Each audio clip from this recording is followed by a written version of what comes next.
Pues hoy nos acompaña aquí en la Feria del Libro otro de los escritores que más éxito están teniendo en los últimos años, además amigo del círculo, ya nos ha visitado otra vez y nos viene a hablar de un nuevo libro. Pero primero os doy un pequeño currículum de Nando López, novelista, dramaturgo, doctor en filología hispánica y es una de las voces más potentes de la literatura contemporánea española.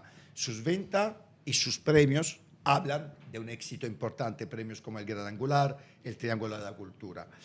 Sus textos, además, han acercado la literatura, como nos ha hablado esta semana también la directora de la feria, Eva Urue, de la importancia que es acercar la literatura a los jóvenes, pero hablando y escribiendo para ellos, no imponiéndole en cambio literaturas para mayores.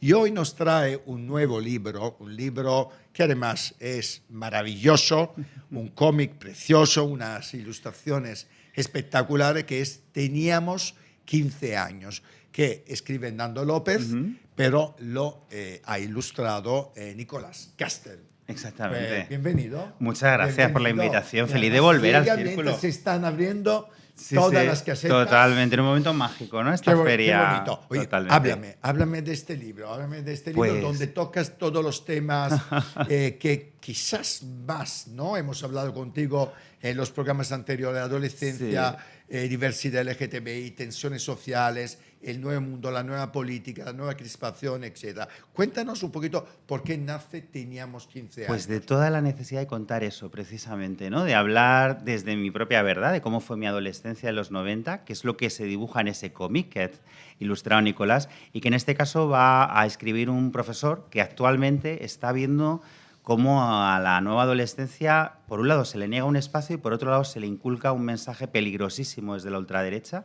Y entonces él recuerda lo que vivió entonces y lo que no quiere que se vuelva a repetir y se mezclan los dos tiempos, lo que está ocurriendo ahora, lo que ocurría en ese momento y la lucha también de la adolescencia LGTBIQ en estos últimos años, en esos momentos, en unos 90 donde no había referentes y en una actualidad donde, aunque tenemos más referentes, hay un repunte terrible del discurso de odio. Entonces yo necesitaba hacer un libro puente para público juvenil y adulto, está siendo compartido por gente de ambas edades, que por un lado hable de lo que hemos avanzado, pero que también nos haga cuestionarnos hasta qué punto estamos perdiendo la lucha o estamos dejando que viejos odios cojan una fuerza que no creíamos que fueran a tener a estas alturas, ¿no?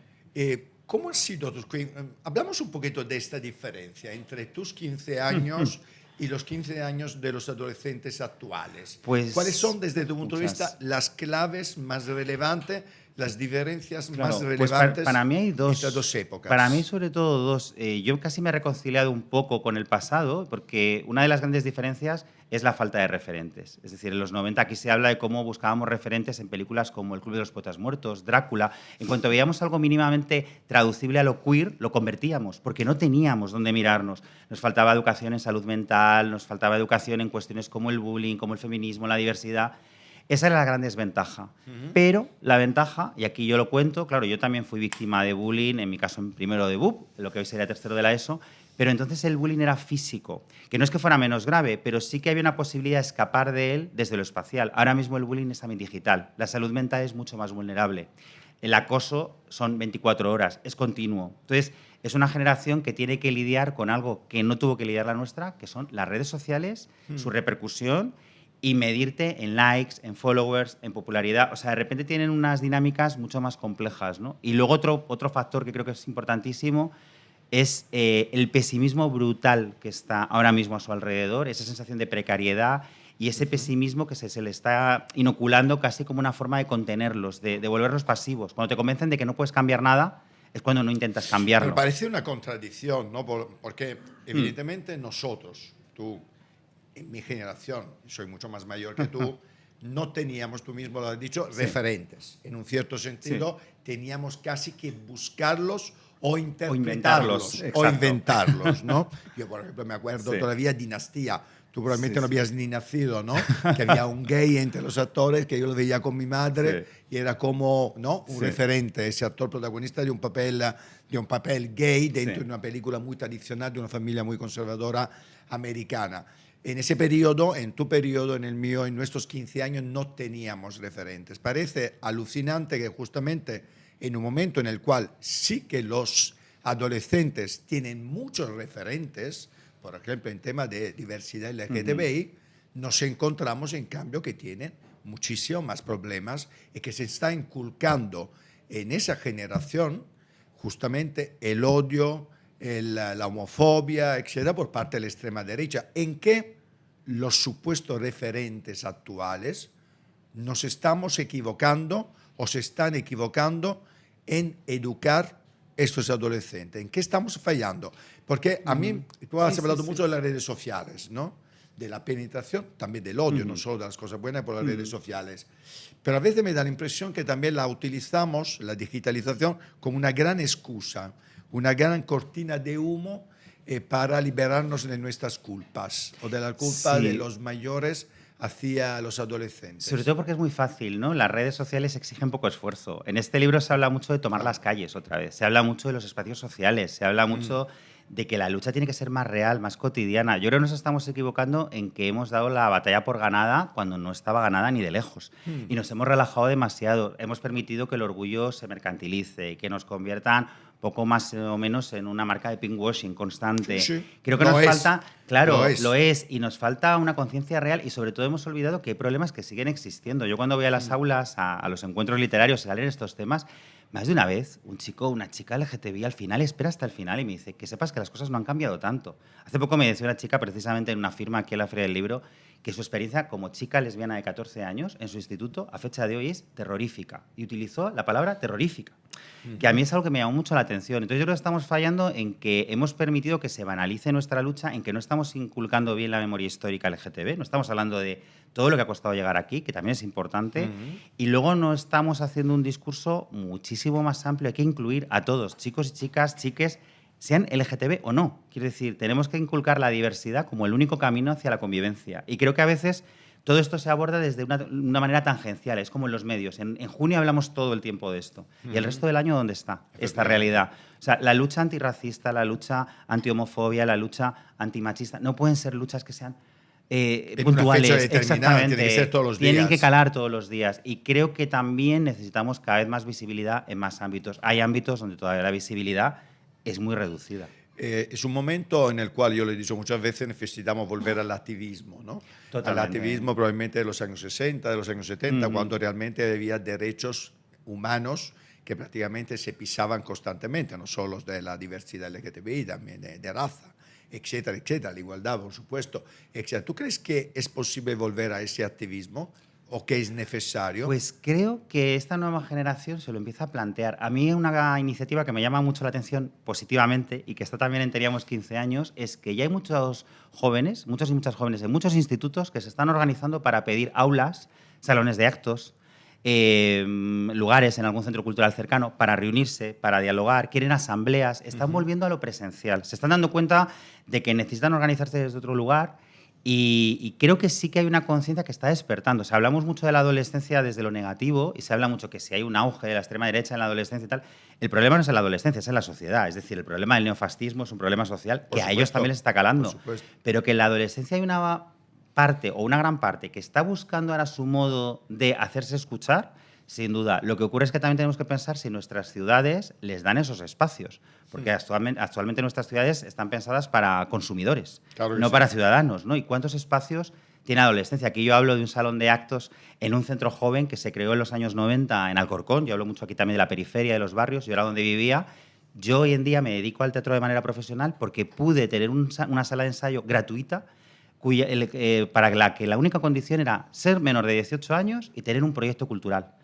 Ese tipo de iniciativas se necesitan también. O sea, tampoco la adolescencia puede conquistar el lugar por sí sola si el mundo adulto no pensamos que es que no les estamos dando lugar. Totalmente.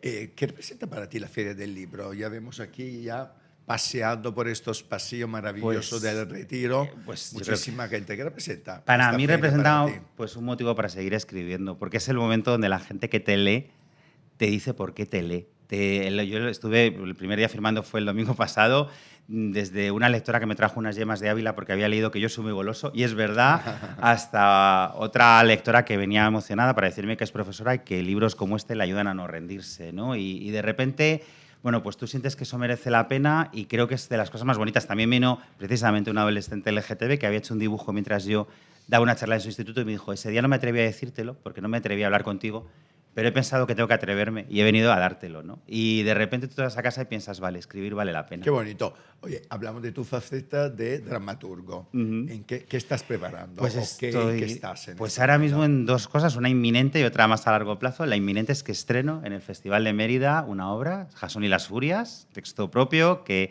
produce Teatro del Noctámbulo, va a protagonizar José Vicente Muirón y dirige Antonio Castro Vijosa, y estoy emocionadísimo. Además, somos la obra de clausura del festival, o sea que es una responsabilidad brutal, y es el mito de Jasón y Medea desde una mirada nueva, uniéndolo con también el propio mito de Jasón y los argonautas, ¿no? Entonces ha sido un texto muy complejo de crear, pero fascinante. ¿Por qué has escrito este texto? Porque quería hablar de dos grandes violencias que están en ese mito. Por un lado, la violencia vicaria. En este caso es aplicada por Medea, aunque sabemos que en un inmenso número de casos, ¿no? En la inmensa mayoría de casos es una violencia machista, patriarcal, pero también de una violencia social que sufren ambos. Los dos son personas migrantes en manos de un sistema que no los acoge. Y creo que esa violencia la estamos viendo ahora todo el tiempo, ¿no? Y la insolidaridad con la que se mira su tragedia, que es con la que miramos ahora el genocidio en Gaza. Es decir, creo que habla de algo muy actual desde dos personajes a los que siempre hemos visto desde un lado o el otro, y yo quería ver los dos. Y cómo los dos en realidad son víctimas de un sistema social absolutamente violento, brutal y deshumanizado, que ya está apuntando a ese capitalismo salvaje que nos va a venir siglos después, ¿no? O sea, que había algo en esa historia que es tan universal que me apetece contar, y luego que tengo dos actores maravillosos para dar vida a Jasón y Medea, que son José Vicente Muirón y Carmen Mayordomo. Yo he trabajado con ellos en Tito Andrónico, también en Mérida, y teníamos ganas de repetir, y me he lanzado a este proyecto con un deseo enorme. Sí. ¿Sientes que estás con tu obra siempre es muy comprometida, sea en el teatro, Sí, sea en la literatura? Siempre tienes un compromiso importante con todos los temas sociales, especialmente relacionados con derechos humanos. Sí. ¿Tienes la sensación, la impresión que consigues llegar a la gente, por lo tanto, consigue tu objetivo de concienciar probablemente a gente que quizás no lo está suficientemente sobre los problemas Sí, yo creo que importantes? no sé si lo consigo, pero yo lo que intento es por lo menos provocar la duda. O sea, yo lo que intento con estas obras es que, por ejemplo, Teníamos 15 años, si tú crees que los 90 fueron perfectos y eres de esa generación que habla de lo maravilloso que era la EGB, que a lo mejor leas este libro y pienses que había un montón de personas que no estabas viendo, que estábamos ahí y que hemos tenido una educación emocional de mierda y que hemos crecido con ese dolor de no haber sido vistos por un sistema educativo en el que no estábamos. O que si ves Jasón y Medea, Jasón y las Furias, ¿no? Esta función, pues a lo mejor te replantes hasta qué punto somos o no víctimas de un sistema que nos manipula o que no nos manipula, y cómo eso va generando ciertas violencias. Yo creo que lo que intento con la obra que hago, tanto en lo teatral como en lo literario, es provocar preguntas y provocar cierta incomodidad, porque a mí es la literatura que me interesa, al final. Luego ya cada cual tomará sus decisiones. Pero sí creo que si son temas universales, Teníamos 15 años, habla de, entre otros temas, lo rápido que pasa la juventud, o Jasón y las Furias, de cómo se van destruyendo nuestros sueños, ¿no? Ese héroe que al final termina no siéndolo, son temas universales. Y yo creo que cuando tratas un tema universal, sí cabe la posibilidad de que gente que no es afín a ciertas ideas pueda disfrutar con la obra, con el libro, con la función, y de repente darse de bruces con una pregunta que le haga cuestionarse ciertos comportamientos o ciertas actitudes, ¿no? ¿Optimista o pesimista sobre el futuro? Pues como yo creo que se empeñan en que seamos pesimistas, voy a ser optimista. Creo que tenemos un fango que lo está llenando todo. Aquí lo contáis mucho y muy bien, ¿no? Lo está inundando todo a todos los niveles, a nivel político, a nivel mediático, a nivel cultural. Y creo que no podemos resignarnos a ese pesimismo. Entonces, yo he elegido ahora mismo el optimismo como forma de lucha. Creo que ahora el optimismo es una forma de beligerancia. Sin ninguna duda. Es que si no, no vamos a cambiar Porque nada. Porque justamente el sistema, los que nos quieren manipular, lo que pretenden es que seamos pesimistas, que no hagamos nada. Porque quien es pesimista se queda siempre en su casa sin levantar la voz. Totalmente. Y en estos tiempos donde casi estamos a punto de ser sustituidos por la inteligencia artificial, ¿no? Yo creo que tenemos que reivindicar más que nunca, no sé si el optimismo, pero por lo menos el vitalismo y la beligerancia, el no rendirte, el no cruzarte de brazos. Sin duda. Y yo creo que si escribo precisamente es porque sigo pensando que la literatura tiene la capacidad de removernos hasta el punto de a veces tomar una iniciativa o hacer algo. Yo quizá tengo la suerte de que por el perfil de público lector que tengo, eso lo vivo muy a menudo. De repente madres que te hablan que por fin han hablado con sus hijos de ciertos temas, adolescentes que te cuentan, hace poco me pasó algo muy intenso, pero bonito, porque tiene final feliz. Se hizo una de mis obras de teatro, Malditos 16, se leyó en un instituto y me escribió un profesor para decirme que gracias a esa lectura una alumna de cuarto de la ESO había pedido ayuda y había dicho que ella también había intentado quitarse la vida como los personajes de esa obra. Eso es un hecho puntual, pero es un hecho concreto, ¿no? Y para mí eso también es un síntoma de optimismo. Un libro en un determinado momento te puede ayudar muchísimo.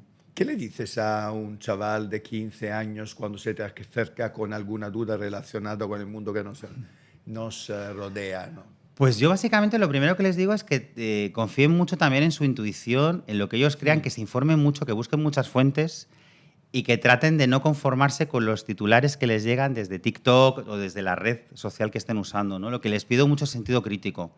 Y ante eso, que para ese sentido crítico que busquen fuentes y que se necesitan fuentes que por favor que las pidan. Quiere decir que si necesitan lecturas, necesitan algún tipo de documentación sobre algo, pero que no se conformen con lo que les están contando. O sea, lo que sí les pido es no conformismo. Es decir, un sentido crítico. Sentido crítico, que no compren el primer titular, porque estamos en la era del clickbait, ¿no? ¿Y qué relación tienes con la inteligencia artificial? Pues a mí me da bastante miedo que estemos dejando en manos de ella trabajos que realmente son hermosos y que nunca van a hacer con la misma precisión ni la misma creatividad, ¿no? Como puede ser la traducción. Yo no soy traductor, pero admiro muchísimo a las y los traductores, ¿no?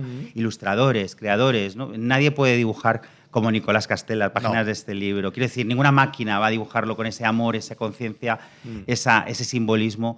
Y sí me preocupa un poco porque al final vamos a una sociedad abocada a que bueno, los trabajos que nos van a quedar van a ser trabajos mecánicos, trabajos de no pensar, trabajos posiblemente mal pagados. Vamos a una sociedad cada vez más clasista donde creo que se nos está abocando, eso lo decía hace poco mi amiga Belén Gopegui en una novela que me ha interesado muchísimo también, que acaba de publicar, y que vamos como abocados a eso, a ser como mano de obra barata en manos de una minoría que a través de esa inteligencia artificial haga todo lo demás, todo lo que nos divertía hacer, ¿no? Yo creo que la inteligencia artificial plantea la ropa por mí. Que nos quedamos con la mierda de trabajo. Exactamente, sí. Yo quiero que... de lado las cosas creativas que nos apasionan. Y esto me preocupa mucho.